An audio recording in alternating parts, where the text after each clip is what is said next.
안녕하십니까. 9월 가을 증시가 한창입니다.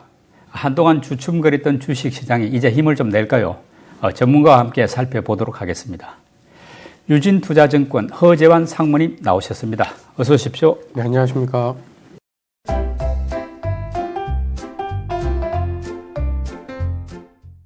최근에 승진하셨다고요? 네. 축하드립니다. 네, 감사합니다. 예. 좀 승진도 하셨으니까 또 오늘 토론은 더 잘하실 걸로 기대를 걸겠습니다.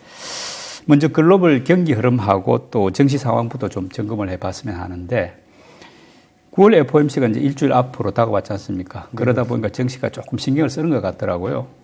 현재 보면은 연준이 이번에는 이제 그냥 동결하고 지나갈 것이다. 그리고 11월에 올릴 가능성도 있다. 또는 이제 금리 인상은 사실상 끝난 거 아니냐 이렇게 보기도 하고 이번에 요즘 유가도 오르고 하니까 9월에 당장 0.25%포인트 정도 올릴 수도 있다 이렇게 말하자면은 의견들이 분분한데 연준의 어떤 긴축 로드맵 관련해 가지고 우리 상무님 의견은 어떻습니까? 네, 저희는 올해 인상은 거의 다 끝났다라고 생각을 좀 하고 있는 상황이고요. 네.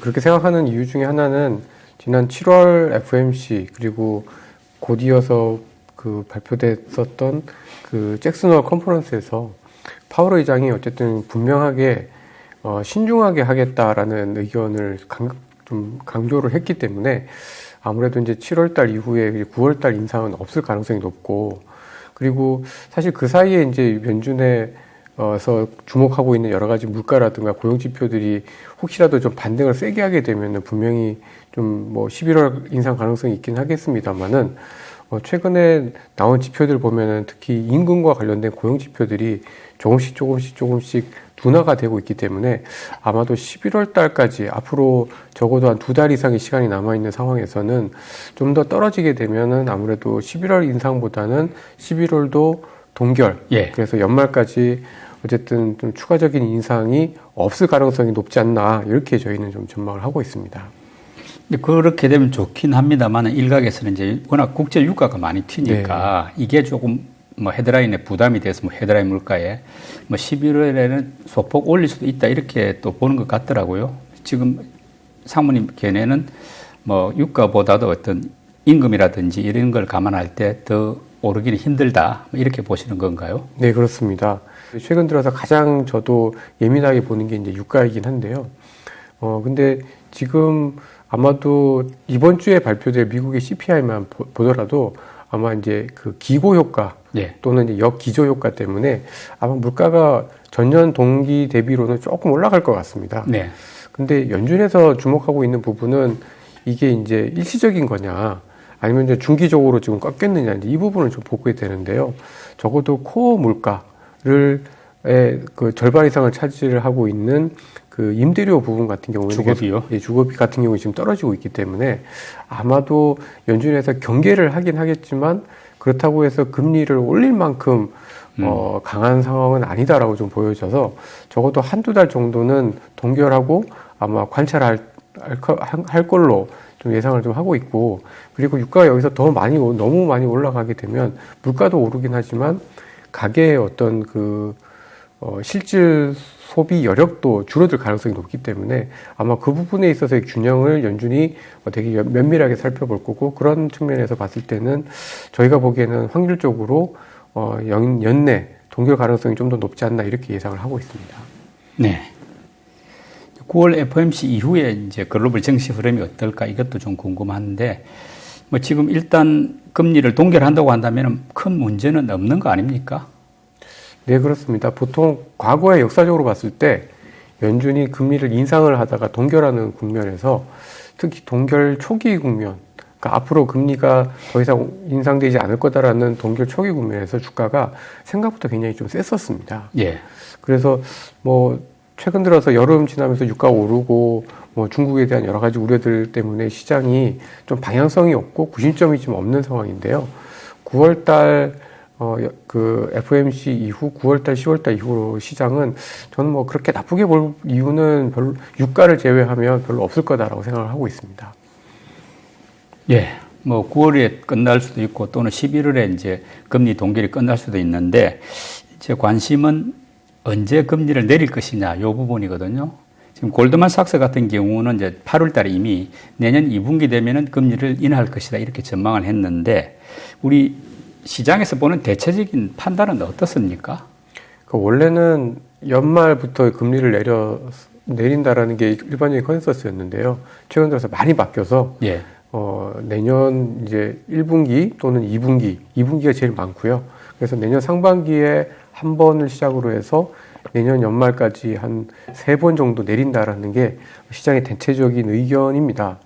뭐 3번 정도 내린다라고 한다라는 거는 미국 경기가 둔화가 되긴 하지만 아주 대단히 심각하게 둔화가 되지는 않는다라는 전제에서 한 내년에 3번 정도 그리고 1분기에서 2분기 사이부터 이제 금리를 내린다라는 거인 것 같은데요.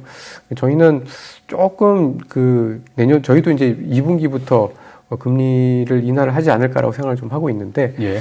조금 유가가 계속해서 올라가게 되면 이 부분이 조금 연기될 가능성은 분명히 좀 있다. 이렇게 좀 말씀드리고 싶습니다. 물가에 따라서 조금 이제 당겨지고 뭐 또는 미뤄지고 네. 할 수도 있지만 내년 2분기 정도를 지금 현재 좀 주목하고 계시다. 이렇게 보네요. 네, 시장에서는. 네.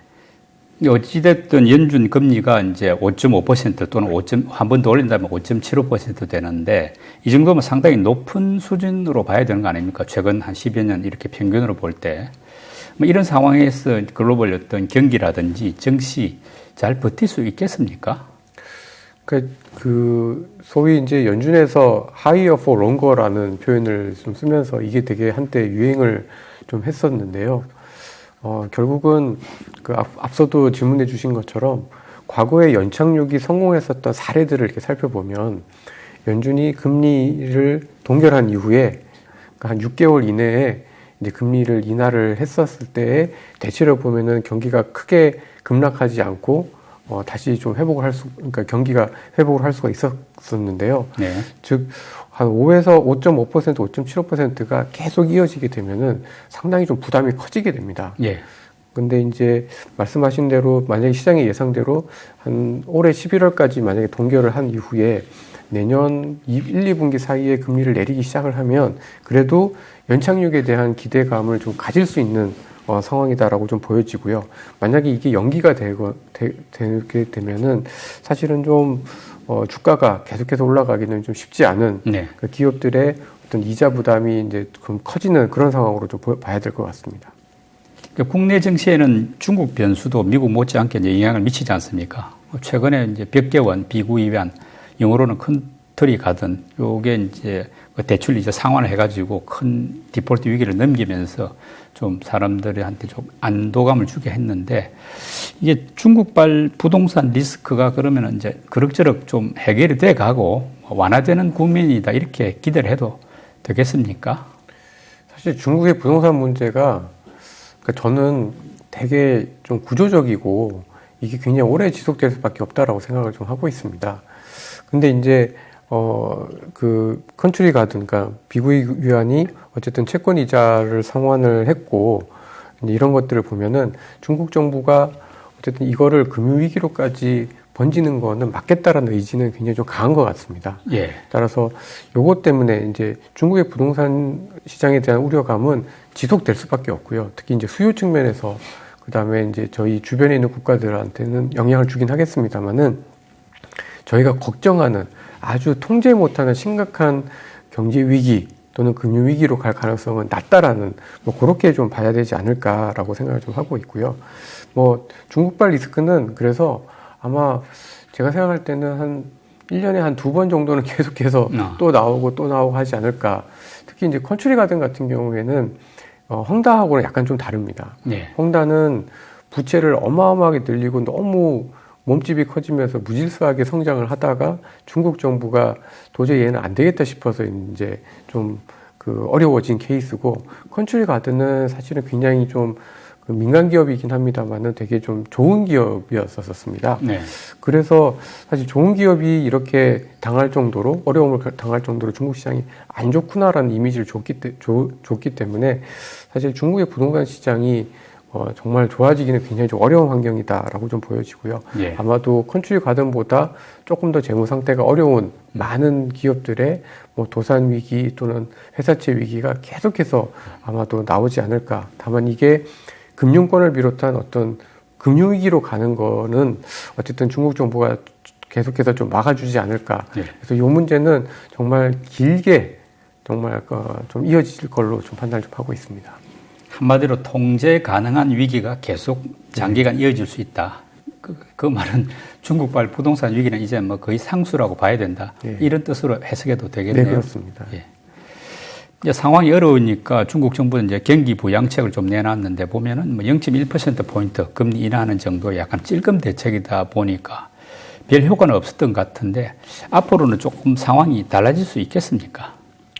상황이 조금 달라질 것 같긴 합니다. 왜냐하면 이제 많은 분들이 중국의 경기 부양책이 이제 소용이 없다. 예. 뭐 사실 소용이 없다라기보다는 중국 정부가 별로 칼을 안 꺼낸 거거든요. 그렇죠. 그러니까 중국도 이제 아는 겁니다. 자기네들이 부채 위주로 엄청 성장을 할 수도 없고 부채에 대한 부담이 크다는 걸 알기 때문에 일부러 이제 부양책을 쓰더라도 되게 조금씩만 쓰고 인위적인 부양을 잘 안 하려고 합니다. 그러니까 당연히 부양의 효과가 없을 수밖에 없는 것인 거죠. 그래서 저는 이게 뭐 효과가 없다라는 게 당연한 거다라고 좀 판단을 좀 하고 있는데 앞으로는 약간 좀 달라질 수 있는 부분은 중국이 지금 청년 실업률 발표를 중단했지 않습니까? 7월 달에 안 했죠. 예. 예. 그러니까 그 정도로 청년 실업률은 좀 안 좋은 상황이고 대신에 지금 계속 발표하고 있는 거는 도시의 전체 실업률은 발표를 하고 있습니다. 예. 근데 이 도시 전체 실업률마저 나빠지는 경우에는 중국 정부도 어쨌든 부양책을 낼 수밖에 없고 특히 지지난주 같은 경우에는 처음으로 코로나 이후에 처음으로 전국적인 그 부동산 규제를 좀 완화를 하는 모습도 좀 보여줬기 때문에 지금 중국은 어차피 센 경기 부양책은 안 낼 거고요. 예. 다만 소총처럼 예. 아마 찔끔찔끔 내고 또 효과가 없으면 또 찔끔찔끔 내고 이제 이렇게 뭔가 큰 바주카포를 팡 쏘가지고 위기를 겪기보다는 계속 소총을 쓰면서 어떻게 보면 경기가 5% 성장 밑으로 떨어지는 거는 막는 정도. 네. 그러니까 전선이 후퇴하는 거를 막는 정도로 부양책을 좀 하지 않을까. 그래서 좀 저희가 중국에 대해서도 아까 부동산 시장을 이제 위기를 상수화하는 것처럼 부양책도 이제는 찔끔찔끔 내는 게 상수화되는 그런 형태가 좀 될 걸로 예상을 하고 있습니다. 이제 추석 연휴가 곧 다가오고 있는데 그 명절 징크스 이런 게 시장에 정시에 있지 않습니까? 뭐 그런 걸 감안할 때 이번 추석 연휴를 이제 전후한 우리 국내 정시 흐름은 어떻게 보십니까? 네, 저는 한 10월 초 중반까지는 그러니까 추석을 전후로 해서까지는 약간 좀 쉬어가는 장세, 약간의 이제 조정 국면을 예상을 좀 하고 있고요. 그 이후에 네. 좀 연말까지 시장은 그래도 한 번 더 기회가 있을 걸로 예상을 좀 하고 있는데요. 아무래도 연휴가 또 이번에 좀 그 예상외로도 좀 길어지는 바람에 예. 조금 더 그 불확실성이 좀 커졌지 않았나라고 좀 보여집니다. 특히 연말 연초가 뭐 한국 수출이라든가 미국 고용이라든가 좀 예민한 지표들이 많이 발표되는 시기이기 때문에 아무래도 이런 말들 때문에 오히려 추석 전후의 시장의 흐름은 훨씬 더 거래도 없고 소강 국면에 가까운 흐름이 좀 나타날 가능성이 좀 크지 않나라고 보고 있습니다. 네. 말하자면 이제 박스피 장세가 계속 지속된 이런 상황이고 중간중간 이제 종목만 바뀌는 순환매 이런 상황인데 이런 어떤 활기가 썩 강하지 못한 시장에서는 그러면 현금 비중을 좀 높이는 게 좋은 전략인지 아니면은 오히려 뭐 저가 매수 이때는 이런 식으로 종목을 찾아가지고 비중을 더 늘리는 게 효과적인 전략인지 우리 상무님 견해 어떻습니까? 그러니까 연말까지 본다면 조금 비중을 지금 빠질 때 이제 조금씩 사는 게 좀 맞는데요. 단기적으로 추석 전후로만 본다면 사실 큰 모멘텀, 시장의 어떤 큰 흐름을 이렇게 그 되돌려서 주가가 오를 만큼의 모멘텀이 사실은 좀 발견하기는 어렵습니다. 예. 그래서 저는 10월 초까지는 특히 이제 3분기 실적이 나오는 10월 초까지는 조금 조심스럽게 시장을 좀 봐야 되는 게 아닌가라고 좀 보여지고요. 그렇지만 그 이후로는 실적이 어떤 바닥에 대한 어떤 기대감들이 있기 때문에 주가가 그렇다고 해서 재미가 없다는 거지 막 급락하거나 예. 이럴 거는 아니기 때문에 10월 초 정도가 어떻게 보면 다시 좀 매수를 나설 수 있는 좋은 시점이지 않을까 싶습니다. 그렇다면 미리 좀 담아두는 것도 나쁘지 않은 전략으로 볼 수 있겠네요. 네, 좀 길게 보는 관점에서는 뭐 예를 들면 뭐 뒤에 좀 말씀을 드리겠습니다만 반도체 업종들 같은 경우에는 그래도 예.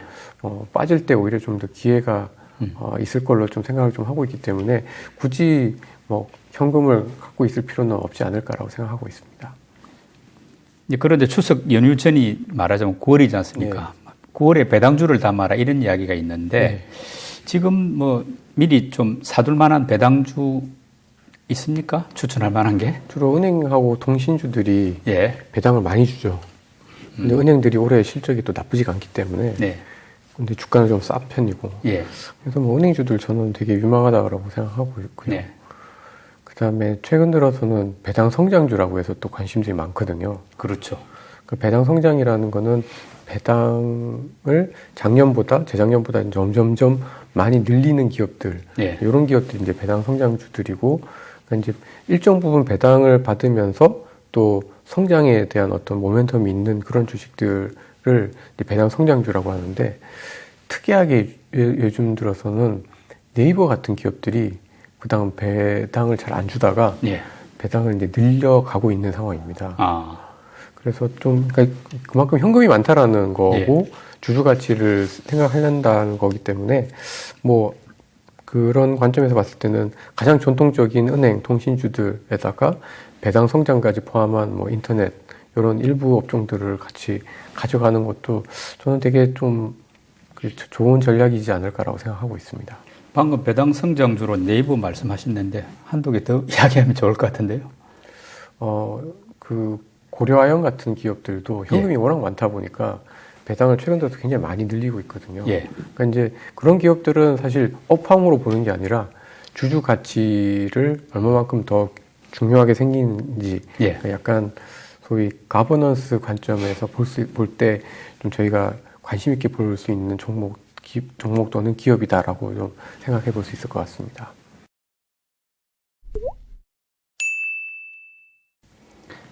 예, 지금부터는 주요 업종별 주가 상황 전망하고 또 투자 전략에 대해서 살펴보도록 하겠습니다.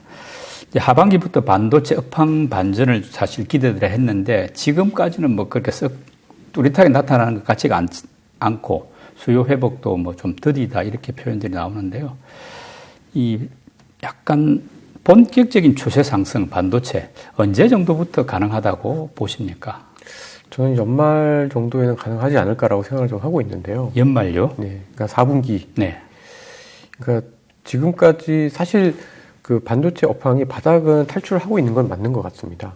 지난달에 발표된 한국 수출을 보면은 어쨌든 조금씩 올라오고 있는데, 그러니까 특히 올해 봄 이후에 반도체 생산량 같은 경우에는 큰 폭은 아니지만 이제 늘어나고 있는 상황이고요. 그러니까 생산이 늘어난다는 거는 이제 그만큼 이제 재고가 에 대한 부담이 이제 줄었다라는 걸 의미하기 때문에 지금 이제 공급 측면에서는 분명히 좀 부담이 준 거는 맞고 이제 기자님 질문해 주신 것처럼 수요에 대한 부분들이 예. 아직까지는 이제 좀 탄탄하지는 않은 것 같습니다. 근데 보통 이제 연말에 IT 제품과 관련해서는 이제 신제품들이 워낙 많이 나오고요. 그리고 코로나 때 샀던 뭐 핸드폰이나 뭐 PC나 이런 것들이 어쨌든 교체 수요가 지금 아주 본격적으로 올 타이밍은 아닙니다만은 조금씩은 오지 않을까라고 예. 좀 보여져서 저희는 이제 4분기에는 그래도 수요 회복에 대한 기대가 좀 더 뚜렷해질 가능성이 높다라고 생각을 좀 하고 있습니다. 최근까지 보면 반도체 대표주는 좀 부진해도 상대적으로 HBM 관련 장비주 같은 이런 쪽은 또 상당히 강했지 않습니까? 앞으로 반도체 소부장 분야에서 좀 주목되는 이 부분이 있다, 분야가 있다 하면은 어떤 쪽으로 보십니까? 그러니까 이제 한마디로 말씀드리면 후공정 쪽입니다. 네. 보통 이제 반도체 공정을 뭐 전공정, 그 다음에 공정, 후공정 이렇게 되게 되는데 네. 과거에는 전공정도 굉장히 좀 중요했었는데요. 요즘은 전공정을 통해서 그 이제 전공정이라고 하는 거는 반도체 기판에다가 이제 반도체를 이렇게 찢는 거를 말하는데 회로를 새기는 거죠. 예. 예. 그걸로는 이제 추가적인 어떤 부가가치를 늘리는데 한계를 직면을 하다 보니까 이제는 후공정 쪽에서 예. 이제 부가가치를 올리는 기술들이 많이 개발이 되고 있고 거기서 미세하게 어떻게 잘하느냐에 따라서 이 제품의 어떤 퀄리티가 확 올라가기 때문에 후공정 쪽에서의 그 분야에서의 어떤 한국 기업들, 한국의 반도체 장비나 소재 업체들이 그래도 이쪽에서의 어떤 성장 가능성이 좀 훨씬 더 크기 때문에 그 반도체 대표주는 반도체 업황과 관련돼서 저희가 좀 봐야 되긴 하겠습니다만은 구조적으로 봤을 때 지금은 후공정 쪽에서의 어떤 기술 개발의 어떤 여력들이 훨씬 더 빨리 나타나고 있어서 역시 후공정 쪽에서 저희가 좀 기업들을 찾아봐야 되지 않는가라고 예. 보여집니다. 근데 후공정 장비주들은 그동안 조금 많이 오르지 않았습니까? 예. 그러니까 많이 오르긴 했는데요. 그 중에서도 보면은 꼭 필요하고 예. 그리고 후공정 쪽에서도 여러 일들을 동시에 하는 그런 기술들을 갖고 있는 기업들이 뭐 한미 반도체라든가 이런 것들이 좀 있거든요. 예. 그러니까 이미 많이 올랐습니다만은 이런 업체들은 성장성에 대한 어떤 기대가 유지가 되고 있기 때문에 저희는 뭐 긍정적으로 생각을 하고 있습니다. 그러면 후공정 장비주들이 그동안 많이 올랐다면 후공정 쪽에 어떤 뭐 소재나 또는 부품 쪽 이런 업체들도 좀 기회가 더 있을 수 있다. 뭐 이런 식으로 해석해도 되겠습니까? 네. 후공정 쪽이 아무래도 지금 남아있는 반도체 여러 가지 다른 그 공정이나 쪽에서 훨씬 더 아직까지도 성장의 가능성이 높다라는 데 초점을 좀 맞출 필요가 있을 것 같습니다. 이제 7월까지 국내 증시는 뭐 2차 전지를 빼놓고 이야기하기 힘들 정도로 2차 전지가 강했는데 이제 8월 이후 최근까지는 계속 좀 조정받는 그런 양상이었지 않습니까? 2차 전지가 다시 좀 힘을 내가지고 양극재라든지 이런 부분이 다시 한번 갈 수 있는 그런 상황이 올까요? 저는 온다면 언제 정도로 저는 보십니까? 올 걸로 보고 있는데 예. 당장은 아니고 한 내년 정도로 생각을 좀 하고 있습니다. 아, 그렇게 길게요? 네. 그러니까 최근 들어서 중국의 리튬 가격이 엄청 빠지고 있거든요. 네. 근데 이제 리튬 가격이 빠진다라는 거는 두 가지인 거죠. 중국의 전기차가 잘 안 팔린다라는 거에 될 수도 있고 아니면은 중국 내에 공급이 수요보다 훨씬 많아졌다라는 예. 것을 좀 보여주게 되는데 아무래도 이 리튬 가격이 빠진다라는 거는 이 전체적인 어떤 그 글로벌 시장에서 글로벌 전기차 시장에서 중국이 제 1등 업체이기 때문에 좀 일부 공급 과잉인 가능성이 사실 좀 있는 것 같습니다. 예. 근데 이런 뉴스들에다가 최근에 이제 중국이 그 EVE 에너지라는 업체가 미국에 또 그 공장을 설립한다는 얘기들이 좀 있거든요. 약간 우회 진출 말씀이죠. 예. 예. 근데 이제 이런 것들을 보면은 사실 전반적으로 전기차 시장이 아주 수급이 타이트한 시장은 아니다라는 생각을 좀 할 수가 있을 것 같고 또 점진적으로 경쟁이 치열해지는 상황으로 좀 가고 있는 걸로 좀 보여집니다.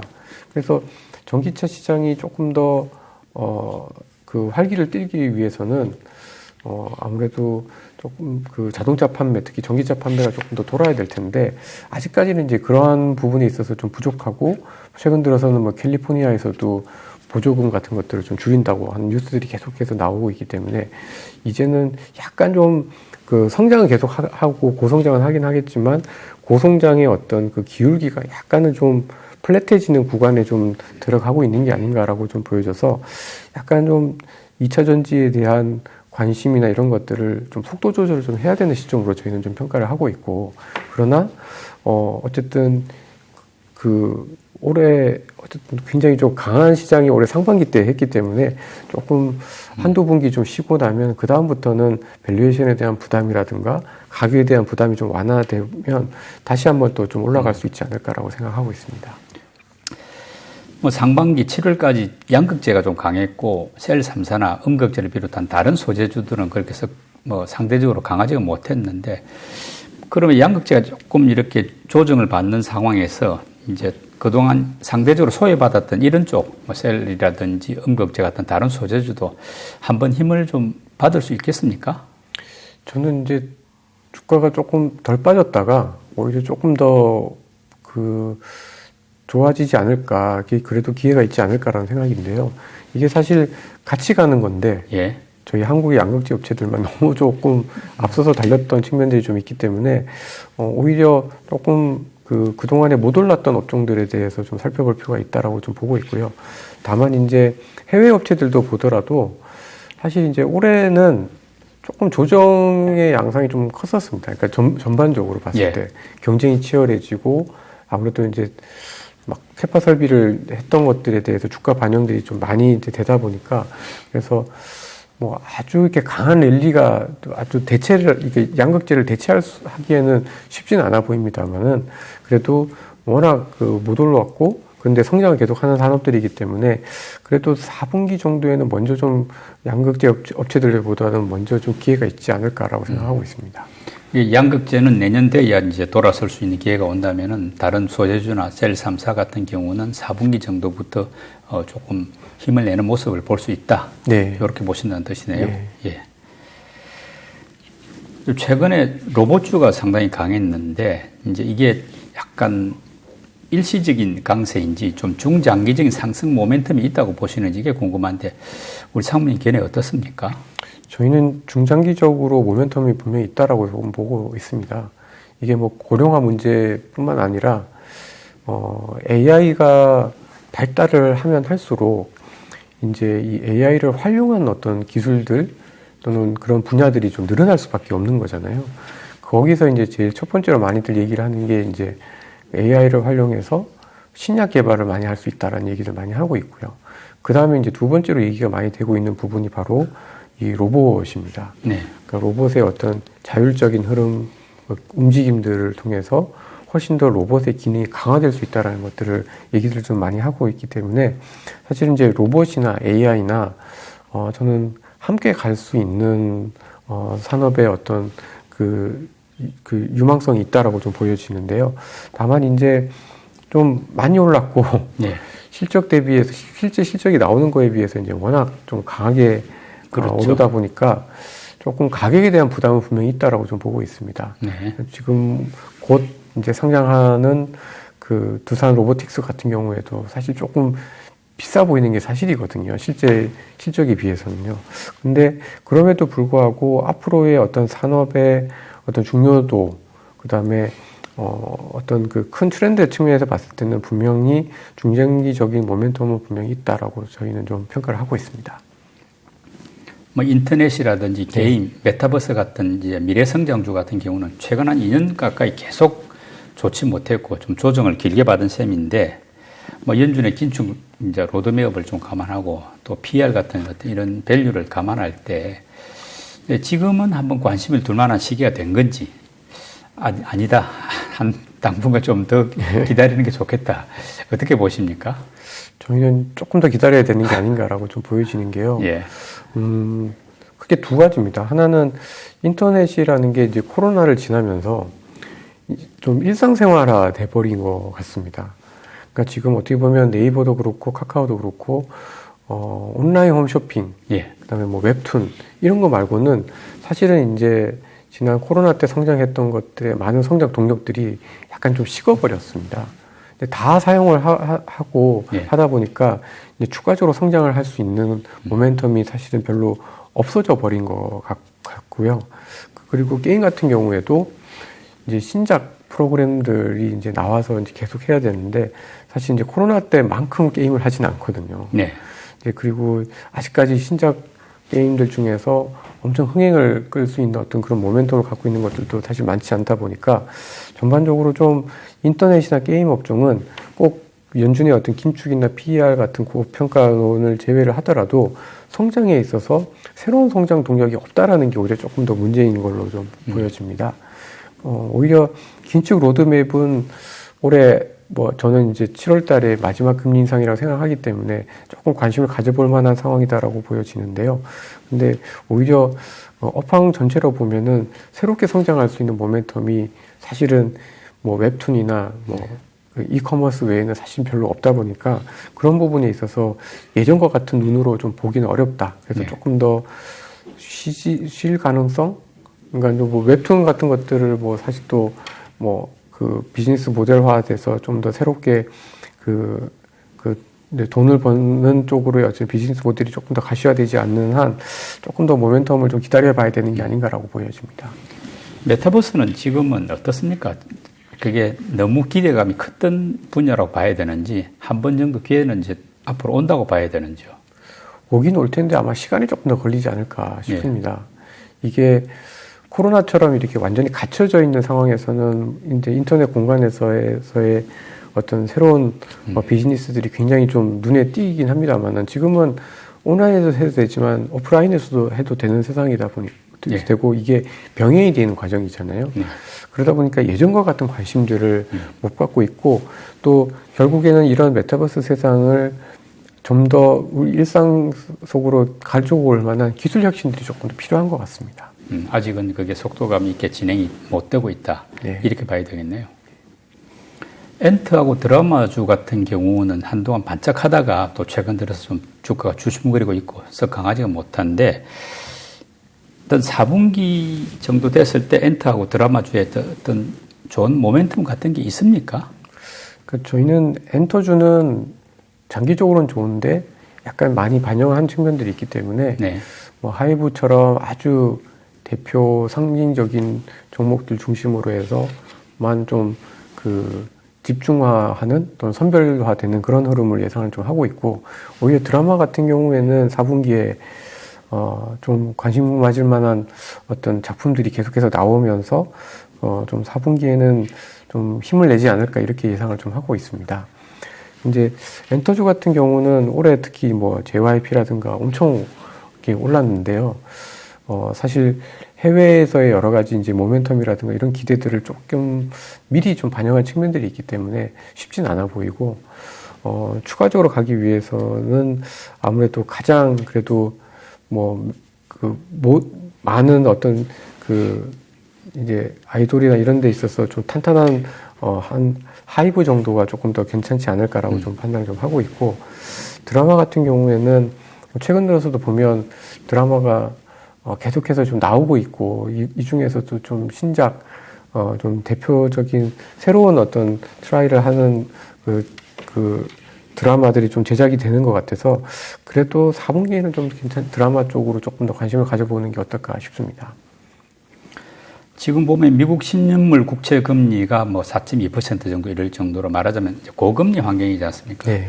이런 점 감안해 볼 때 우리가 이제 앞으로 뭐 4분기까지 감안해가지고 증시에서 좀 주목해 볼 만한 뭐 어떤 분야, 섹터가 있다면 우리 상무님은 어떻게 보십니까? 그러니까 이게 말씀하신 대로 금리가 4%나 되다 보니까 네. 이 4%보다 훨씬 더 안정적이면서 또는 그 성장을 훨씬 더 뛰어넘을 수 있는 이제 이런 쪽으로 좀 양분화되는 것 같습니다. 예. 그래서 저희는 배당 성장주처럼 네. 배당을 계속해서 많이 주는 이런 유의 산업들 네. 그러면서도 뭐 4%의 어떤 예금이나 장기금리보다도 만큼 수익을 낼 수 있는 그런 안정적인 배당을 네. 주는 쪽이랑 그다음에 앞으로 업황이 좀 좋아질 수 있는 그래서 앞으로의 어떤 성장에 대해서 얘기를 할 수 있는 산업들을 둘을 같이 가져가는 전략들을 좀 말씀을 좀 드리고 싶은데요. 예. 아까도 처음에 말씀드린 것처럼 배당에 관련해서는 전통적으로 은행과 통신 네. 거기에다가 일부 배당 성장주 컨셉의 주식들을 좀 말씀을 드리고 싶고 그다음에 올해 하반기 때 그래도 업황이 좀 좋아질 수 있는 산업으로서는 아까 처음에 말씀드렸던 반도체 예. 그리고 저는 중국의 여행과 관련된 소비주들도 기회가 있다라고 좀 보여지는데요. 아무래도 반도체도 그렇고 중국 소비주들도 그렇고 올해 1월부터 7월까지 워낙 2차 전지에 비해서는 좀 소외된 측면들이 분명히 있는데 하반기에는 그래도 좀 업황에 대한 바닥을 좀 확실하게 좀 칠 수 있는 산업들이 또 이런 두 산업들인 것 같습니다. 예. 그래서 중국의 여행과 관련된 레저라든가 네. 호텔이라든가 이런 거와 관련된 산업들 그리고 반도체 대형주들 이런 쪽들로 인해서 조금 더 시장은 관심을 좀 가질 필요가 있다 이렇게 좀 말씀드리고 싶습니다. 중국 여행주라면은 중국 여행객이 이제 단체 관광객이 네. 한국을 들어왔을 때 그 소비가 늘어나는 그런 분야를 말씀하시는 거죠? 네, 맞습니다. 예전에는 이런 여행객들 오면은 이제 화장품 산다 이제 얘기를 했는데 예. 이제는 화장품만 사지는 않는 것 같습니다. 그러니까 소비가 좀 더 많이 다양해지고 그래서 예전처럼 막 유커들이 화장품 몽땅 가져가고 이제 이런 모멘텀은 없어진 것 같고요. 예. 근데 지금 아직도 저희가 그 방문객 수가 코로나 때보다도 훨씬 더 밑에 있다 보니까 이제 이렇게 밑에서 올라올 때 가장 많이 수혜를 보는 것은 바로 호텔 레저 산업입니다. 말씀하셨던 면세점, 그다음에 카지노 이제 이런 쪽인데요. 직접적으로 이제 그쪽에 대한 수혜가 먼저 좀 있지 않을까라고 생각을 좀 하고 있고 또 요즘은 중국 관광객들이 그냥 명동에만 있지 않고 백화점 많이 가더라고요. 네. 뭐 현대백화점도 많이 가고 신세백화점도 많이 가고 그래서 그런 쪽에 대한 모멘텀들이 좀 있지 않을까 싶습니다. 9월 이후 국내 증시 상황을 분석하고 또 앞으로의 투자 전략을 살펴봤습니다. 오늘도 군더더기 없이 명료했던 허재환 상무님의 설명이 구독자 여러분들께 많은 도움이 될 것 같습니다. 허 상무님 수고 많이 하셨습니다. 감사합니다. 네, 감사합니다.